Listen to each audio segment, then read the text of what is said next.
Hey guys, this is Keel Lancer and welcome to Keel Lancer Gaming. Don't forget the bell button, the subscribe button to get the notifications to my channel. Alright guys, let's dive into this video. I found a nice little article. Well, it's actually not little at all, but a nice article on Monster Hunter Iceborne. Also, as you guys already know, that the beta is already out and whatnot.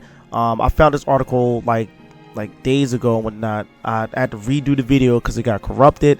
Also, I already played the Monster Hunter beta already as well, which I'm going to start editing the video so you guys can take a look at the beta, and also you can have the article to look at as well.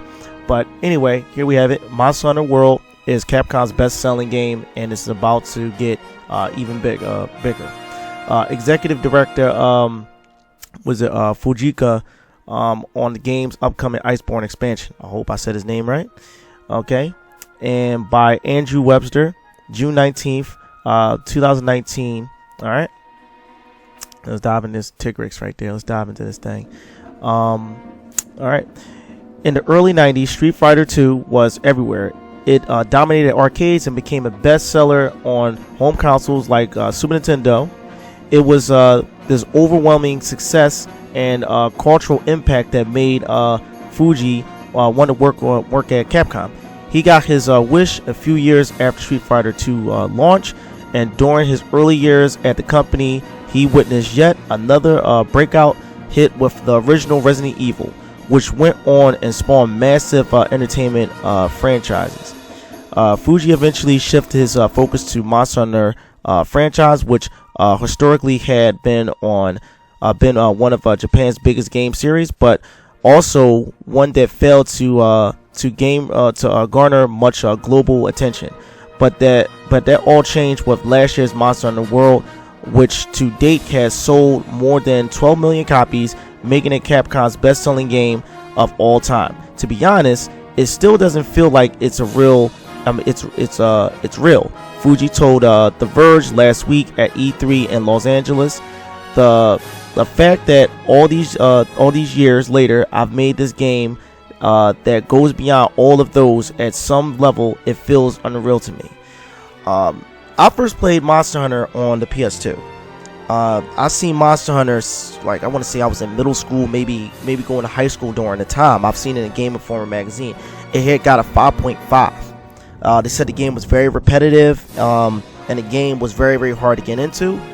And the game still looked interesting to me. I'm like, wow, you get to hunt like massive monsters, and this is during the time when PS2 started hitting online, so I was hyped for the game, but I never could get my hands on the game because I didn't have an online PS2 during the time, and I had to wait a while before I got my online PS2. Once I got it, that you couldn't find Monster Hunter at all. The game was very, very hard to find. It was just like a lost game. Like if you didn't get it during that time, you was never going to get the game until half a year later, after I got my online PS2 and I was playing Final Fantasy 11, a few friends of mine brought the game over and I got a chance to finally play it. And I loved the game. The game was so good. It was hard, but the game was really, really good to me. The weird thing about it though, in order to attack, you had to use the right analog stick. Now, for users that have been playing like the newer rendition of Monster Hunter games, none of y'all have ever experienced playing with an analog stick to fight enemies and stuff like that, to fight monsters, but I have. And after that, pretty much I had to get the game back because my friends, they were playing the game online together, so I only got a taste of it. And then eventually, years later, when I got a little bit older after high school, I played Monster Hunter for the PSP. I think it was Monster Hunter Freedom 1. I started playing that, and then eventually Monster Hunter Freedom 2 came out. And me and my friends started playing that game too. We got tired and was wondering, like, when is some expansions coming out for the game? Then we found out that there was a Monster Hunter game called Monster Hunter G that only came out in Japan. So we hacked our PSPs and we jumped on board on the game. Like, we were Monster Hunter fanatics. We played that game for thousands of hours, just fiending, fighting all different types of monsters, getting collectibles, you name it. But anyway, guys, we're gonna jump back into the article. His next task is to make that experience even bigger. In September, Capcom will launch Monster Hunter World Iceborne, the first major expansion for the game. As the name implies, Iceborne introduces a new Arctic region, which developers say will be the largest location in the game so far. The original world introduced a number of changes to make the experience more approachable, namely offering a huge world to explore and launching on consoles and PC instead of handhelds. And Iceborne looks to build on template. Okay, you got the video, guys. Make sure you check the video out right there to see the story trailer. According to Fuji, the Monster Hunter team originally designed the base game with the intention of adding an expansion later down the line. It's something of a tradition for the series, which typically adds new G rank areas and monsters to give the players a greater challenge after finishing the main game. But even though they knew an expansion was a possibility, the team really didn't start thinking about the finer details until after World launch and became a hit. We didn't want to get too far ahead of ourselves because Monster Hunter World was a big challenge for us, explains Fuji, who served as both executive director and art director on the game.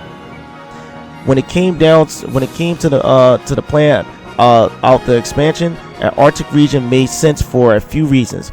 For one, it was vastly different from any of the biomes in the world, making it look immediately distinct for returning players, and the frigid nature of the region made it a good fit for more challenging gameplay. Fuji had also always wanted to put areas with really deep snow into a Monster Hunter game. He says he loves the atmosphere that this creates, but technology hadn't really allowed it before. Once the decision was made, the rest of the expansion grew organically, and particularly the monsters. We don't design a world for them, Fuji explains. We make a world and then we put monsters in there, and we design them to be convincing in terms of ecology. Okay, so I played the Monster Hunters for the PSP and stuff like that, and Monster Hunter Tree for the Wii U, and they had ice boards.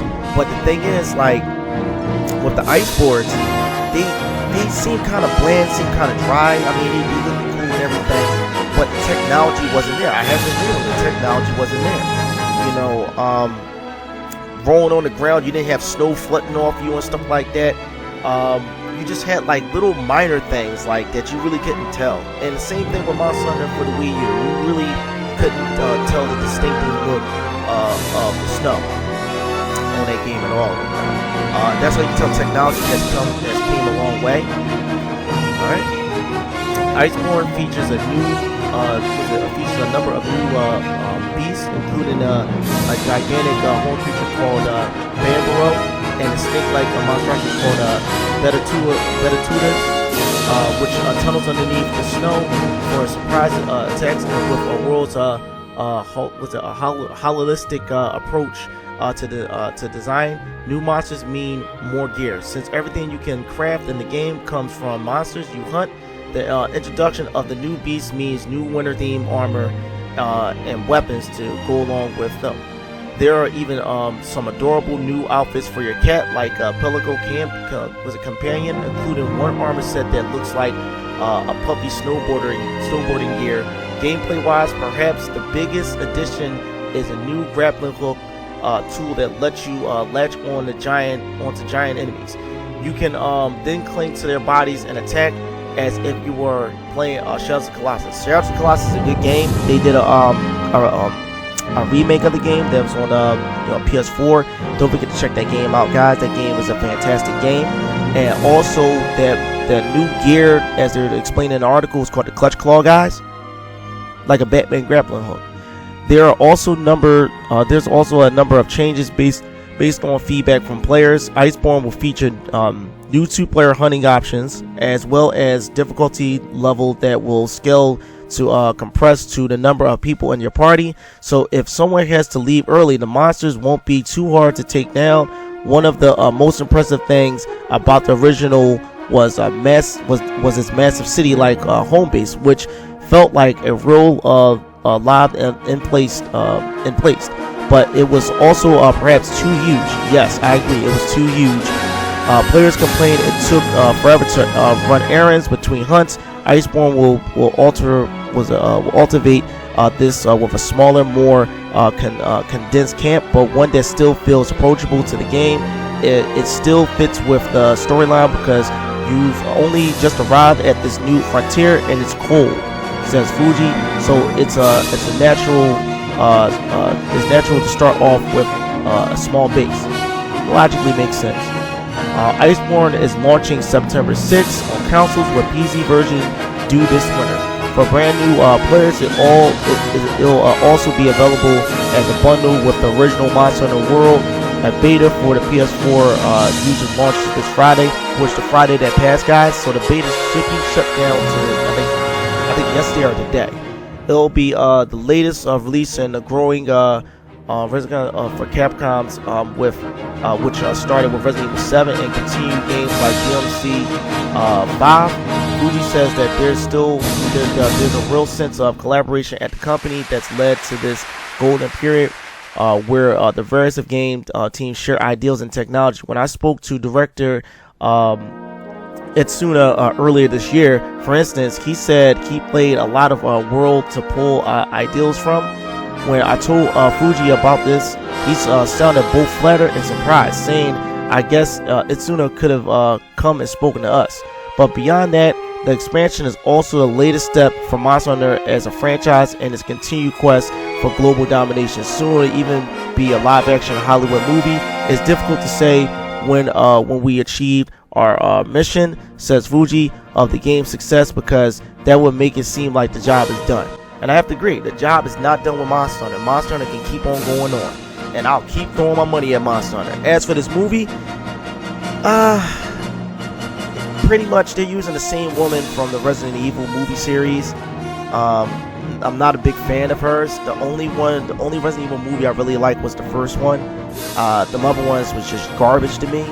I was really not a big fan of those movies, and I'm just upset. Why get her to be in this movie? Also, I don't really like the fact that they're doing like a Worlds Collide movie, like with the real life world colliding with the Monster Hunter world. I really don't want that. I think that's corny.